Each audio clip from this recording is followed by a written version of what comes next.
Hi Virgos, this week we have got the end of Mercury retrograde. You will be happy to hear. And Mercury is your ruling planet, so you always tend to feel Mercury retrograde quite strongly.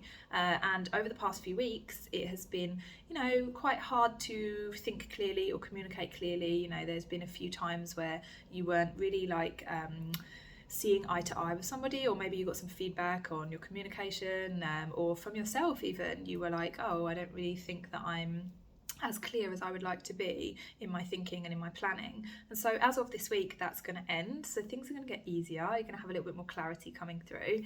And we also had the end of Mars retrograde, which was last week. So that was kind of making us feel not as motivated at the start of the year as we normally would. So from now, you're going to start to have a little bit more clarity and a little bit more motivation at hand. And that's going to help you to feel more confident as well, because as a Virgo, we tend to like to get things done. If we're not getting things done, we tend to feel a little bit down on ourselves, like, oh, I'm not good enough, I'm not doing what I need to be doing. And so for a Virgo, it's quite important to be able to take action on the things that you need to do and want to do.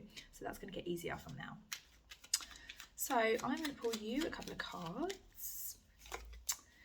Okay, we have got the Eight of Pentacles and King of Cups. So the Eight of Pentacles is always a sign that you're working hard at something and you are improving. You are constantly improving on something, and this is just in little ways, but it's gonna pay off, and you really need to recognize that about yourself. We have the start of Aquarius season this week as well, and for you, Aquarius season is always this time of refining yourself and finding ways to do better in whatever direction you want to focus that energy. And so with the King of Cups there, it's make sure that you're also forgiving yourself for not being where you want to be, and make sure that you're also allowing yourself a little bit of softness and a little bit of rest at times as well. You're not constantly just in this Pentacles energy of moving forwards or trying to improve or trying to do better. You're also patting yourself on the back. You're also giving yourself time to switch off and time to have self-care as well. So guys, if you want a reading, there are links below. Otherwise, don't forget to subscribe, and I'll see you next week.